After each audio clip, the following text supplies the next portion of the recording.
Boss, any reco na lens para sa Sony A64 ko. Naka-kit lens pa lang kasi ako. Yung mararecommend ko na budget lens is yung Viltrox, no? Actually, Viltrox Air Series. So, yung mga yon ay Viltrox 9mm, Viltrox 15mm, Viltrox 25, 35, and 56. Pero kung isa lang yung kaya pa lang sa ngayon, no, I would go for the middle, yung Viltrox 25 or 35mm. And mind you, 8,000 pesos lang, brand new na nung mga yon. So yeah, pwede mo na i-unbox yun, fresh na fresh, and sobrang walang problema. And kaya ko sila nire-recommend kasi number one, budget friendly nga, 8,000, can you imagine? And autofocus na yon. And sobrang bilis ng autofocus nun, hindi man sobra, no, pero decently quick naman siya, responsive and sensitive kumbaga. And tsaka mapa eye or face tracking, kayang-kaya nun.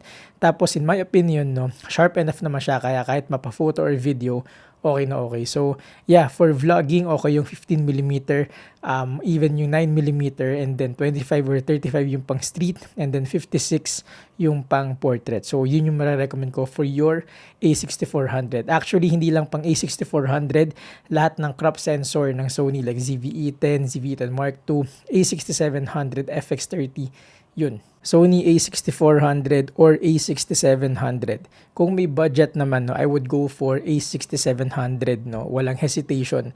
As in, sobrang ganda niyang camera kumpara sa A6400. Kung wala namang budget, okay na okay pa rin naman yung A6400, lalo na pang picture. Ayoko lang sa kanya pang video kasi lalo na pag handheld kasi wala siyang stabilization.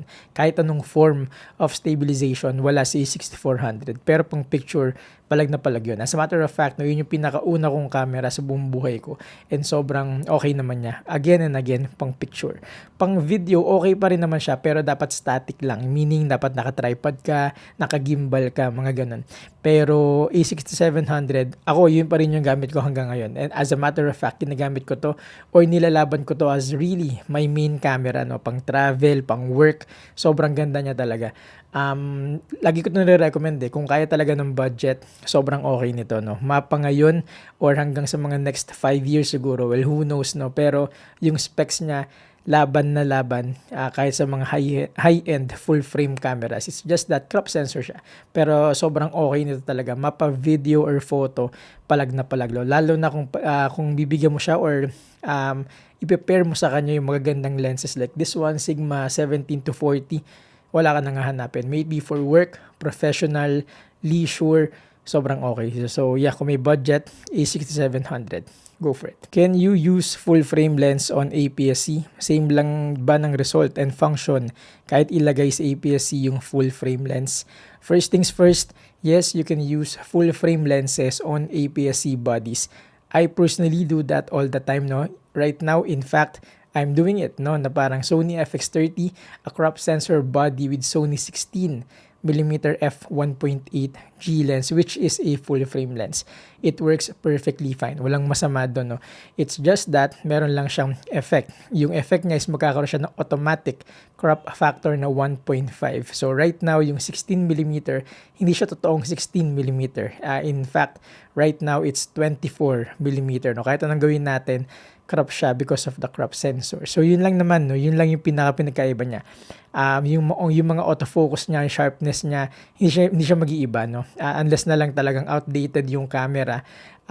Yun yung mag-iiba doon. Pero the fact na ginamitan mo siya ng full frame lens sa APS, hindi, yun lang naman, yun yung pinaka difference niya, no. Kung pangit yung autofocus ng camera mo, pangit yung equivalent nun. Pero kung maganda naman like Sony FX30, sobrang ganda, or even flagship crop sensor yan, kaya sobrang ganda ng autofocus niya. Sharpness, also, yun. So, talagang crop factor lang. Lagi nyo lang tatandaan yun, no, na kapag full frame lens nga, meron siyang 1.5 crop factor. So, 16 times 1.5, 24mm equivalent. So, yung A7C or A6700, ano okay, boss?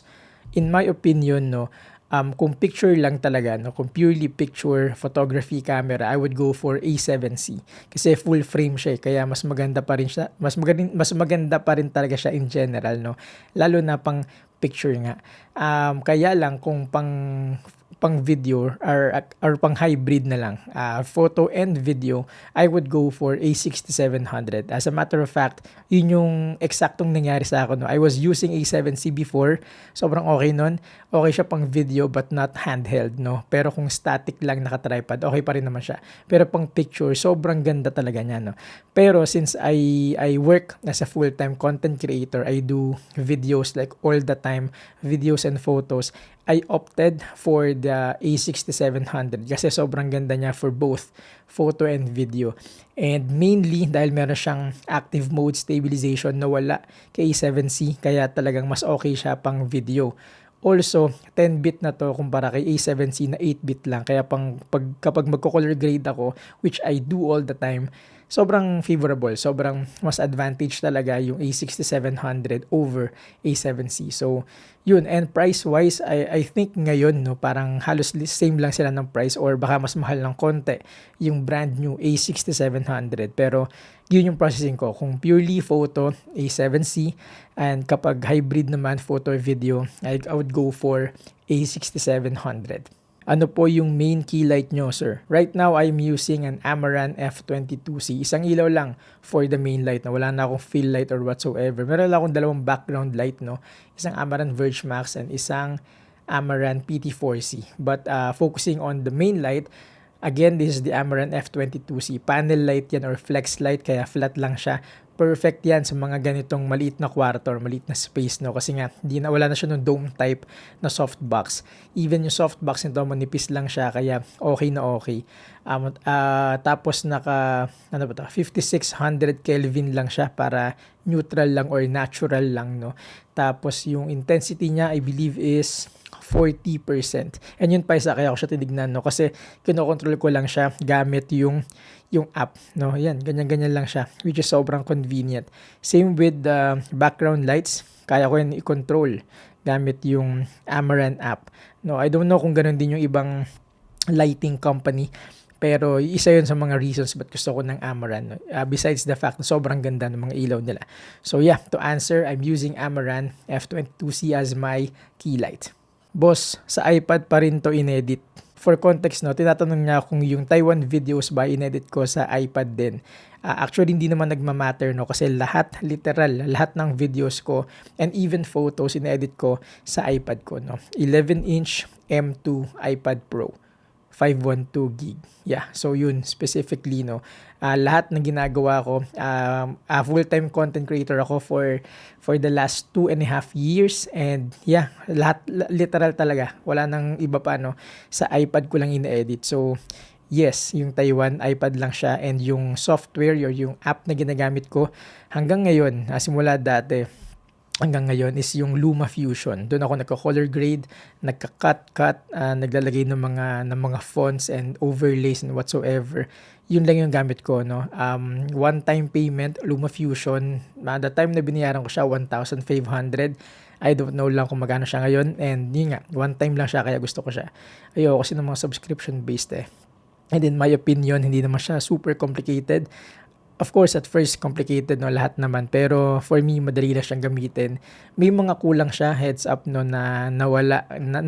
May mga kulang siya na meron sa ibang software. Like, wala siyang tracking, wala siyang yung detailed masking, wala siyang ganon.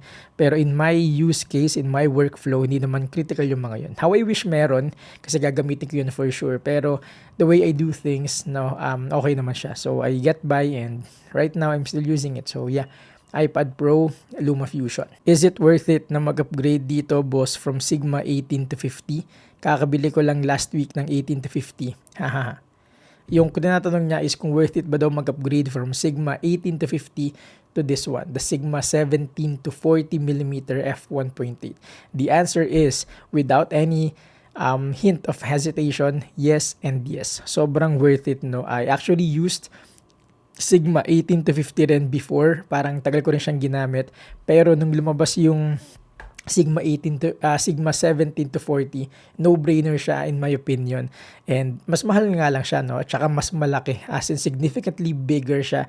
Pero para sa akin, sobrang sulit talaga. Ito na yung ginagamit ko. As a matter of fact, no, parang prior this one, ang pinaka ginagamit ko, yung parang main workhorse ko is A7 IV, tsaka 24 to 70 G Master 2. Meron pa rin ako nung dalawang yun, pero simula na dumating to, dahil mas lightweight siya, mas magaan siya. Ito din mas lagi kong ginagamit, no? Parang sa travel, sa trabaho, photo, video, ito na talaga yung go-to. Sobrang solid niya, and lalagay ko lang to minsan sa FX30 ko kapag kailangan ko na mas heavy video work. Kaya sobrang okay na siya, no? Yung F1.8 talaga, sobrang di ko alam kung paano lalabanan yon. Sobrang ganda niya. 17 to 40, medyo bitin yon, no, at first, lalo na kung galing ka sa mga 24 to 70, 18 to 50, pero okay naman siya. Parang sa una ka lang maninibago, pero sobrang sulit. Lagi ko itong sinasabi sa lahat ng social media platforms ko na ito na talaga yung ultimate APS-C lens for now, no? Wala pang tumatalo sa kanya. And hindi lang ako yung nagsasabi nun. But personally talaga, ako yun talaga. Parang ultimate. This one with the FX30 or A6700 ultimate APS-C setup. So if you have the chance na mag-upgrade, go for it. Sobrang sulit niya for both travel, photo, video, work, leisure, kahit ano pa yan. Sobrang sulit niya. Medyo mahal lang pero worth it. Hindi ko na mahanap yung nagtatanong, no, pero tinatanong nila yung breakdown ng ginagamit ko for my TikTok videos like this. So for the camera, I am using Sony FX30, a crop sensor body, pero yung lens ko is full frame, which is the Sony 16mm f1.8 G lens. Sobrang okay niyang setup na yan, no. Effectively, dahil crop sensor yung body ko, this is 24mm, no, focal equivalent. Tapos yung yung lens filter naman na ginagamit ko, meron akong dalawa, no, both from Polar Pro. The Polar Pro Black Mist, tsaka Polar Pro VND na gold mist, no, para halo-halo na. Tapos ayan yung effect niya, sobrang ganda, no. Kaya merong misty effect or that cinematic glow, kumbaga. And then for the audio, I am using this Shure SM7B mounted on this Rode mic arm whatsoever. Di ko alam yung pinaka model niya, pero yeah, obviously Rode, and then Shure SM7B, and then tong blue cable na to, this is I believe the Condor Blue XLR cable. Tapos directly connected yan sa XLR top handle na kasama ng Sony FX30 ko, no. In between lang meron akong tawag dito, parang volume booster or gain booster, no, na FET head, no, kasi this microphone parang naturally low gain siya, so para hindi mo i-bump up or i-crank up yung volume, yung gain level na magkukos ng noise, gamit ka ng volume booster, which I'm using na yun nga, yung FET head na accessory. Hindi ko na mapakita sa inyo. Tapos naka-mount lang yung camera ko, yung buong setup ko sa Ulanzi na tabletop tripod, no. Kasi mini tripod, kasi may table ako dito, pero pag wala, monopod yan naka-mount. And then yung ilaw ko naman, I'm using the Amaran F22C, 5600 Kelvin, 40% intensity. And then yung mga ilaw sa likod, this one on my right, this is the Amaran PT4C, 20%, tapos naka 2500 Kelvin if I'm not mistaken. Tama, 2500 Kelvin. And lastly, itong Amaran Verge Max na naka 20% din. Sorry, 10% pala, na naka 5600 Kelvin para natural or neutral lang yung datingan. So yun, basically yung ginagamit ko for my TikTok video. TikTok videos like this one. Hello po, for landscape po, ano po maganda sa Viltrox? For landscape, I would choose Viltrox 9mm f2.8 or Viltrox 15mm f2.8. I have both, and interchangeably ginagamit ko sila from time to time. And kung papapiliin ako, yung mas gusto ko or yung recently mas ginamit ko sa international trip namin ng family was the 9mm. Sobrang okay niya, sobrang ganda. At some point lang, without the right composition, pwede mo lang maging pangit or maging disadvantage yung barrel distortion niya or yung parang fish eye look. Pero yun nga, no, with the right composition, ganda niya, sobrang gamitin niya for landscape or architectural. Kung masasobrahan ka doon, kung makita mo na super wide siya, no, na OA yung pagka-wide niya, try the 15mm. Sobrang okay nila, no. Meron na silang mga vignetting, no, tsaka chromatic aberration, pero with the right editing tool like Lightroom, kaya silang gamutin. So yun, tsaka it's hard to beat kasi 8,000 pesos lang each, brand new na. So parang isa yon sa mga pinakamurang mga options. Sila yung mga murang options sa ngayon na may autofocus, no, tsaka decent yung sharpness. Lightweight lang din sila, maliit, tapos portable, kaya magandang gamitin for travel. So yun yung mararecommend ko na landscape lenses. Sir, 15mm or 25mm? Bakit hindi both, no? Ako, I use both, no? Kasi magkaiba naman sila. Ginagamit ko yung 15mm for unboxing and for talking head videos like this. Truly, ginagamit ko siya sa talking head video. Right now, naka 16 lang ako, pero as you can notice, sobrang lapit ng 15 doon, no? One focal length lang yung lamang. So yeah, ginagamit ko yun for talking head videos and unboxing, yung 15mm, and even for landscape and architectural shots. And then, yung for vlogging also, kapag nag-vlog ako, pag may event ako pinupuntahan, kailangan kong i-cover as vlog, no? Yung 15mm, sobrang okay niya. Maliit lang kasi siya, kaya hindi agaw attention, pero sobrang wide, in my opinion. Kahit mag-turn on ka ng active mode stabilization na mayroong crop factor, wide enough pa rin siya. Again, in my opinion, sobrang okay nun. Yung 25mm naman, no, you can't use it definitely for vlog. Well, you can technically, pero hindi ideal. Kasi nga, tight na siya for such use case, no. For unboxing naman, okay pa rin naman, pero tight nga, no. So ako, ginagamit ko talaga yung 25 for street photography, for everyday carry, no, for everyday situations, photo, video, cinematic sequences, whatsoever. Yun, okay siya doon, no.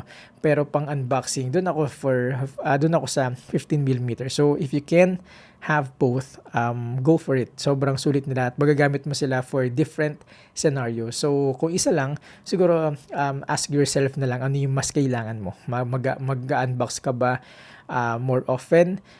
Mag-vlog ka ba? Or mag-street photography ka? So yun na lang siguro para makapamili ka. Pero kung kaya, bili mo pareho. Goods pa po ba ang A6700 ngayon? Planning to buy po kasi. Oo naman, sobrang goods, no. Ako, personally, gumagamit ako and ginagamit ko yung A6700 for pretty much everything I do as a full-time content creator, no. And recently, nag-travel kami international. Sobrang okay niya. Ito lang yung dala ko. Isang body lang yung dala ko. Isang lens lang. Actually, dalawang lens. Pero yeah, isang body lang yung dala ko, which was the 6700, and sobrang okay niya, no, for both photo and video. Lagi ko ito nire-recommend, and kung may chance kang bumili, kaya lang nag-wonder ka kung sulit siya, sobrang sulit, no. I don't think merong mas capable na crop sensor camera as far as Sony options are concerned, no.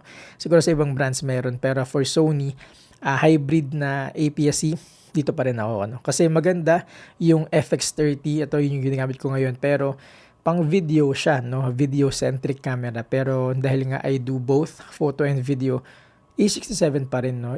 I-pair mo lang siya with the right lenses like this one. This is the Sigma 17 to 40. Hindi siya murang lens, pero sobrang worth it. As a matter of fact, kung ito lang yung meron ka, kung dito ka mag-i-invest, I don't think kakailangan mo pa ng iba pa. No, unless talagang meron kang mga specific niche or specific use case. Pero in general, no, this is technically an all-rounder setup na. So yeah, kung kaya mo mag-invest and stop wondering na, huwag ka na magduda, bili mo na yan kasi sobrang sulit ng A6700 now and for the next 5 years probably. Luma Fusion pa din po ba gamit nyo? Yes, no, I think even for the next 5 years, well, who knows, pero tingin ko yun pa rin yung gagamitin ko kasi so far wala naman akong problema sa kanya, no.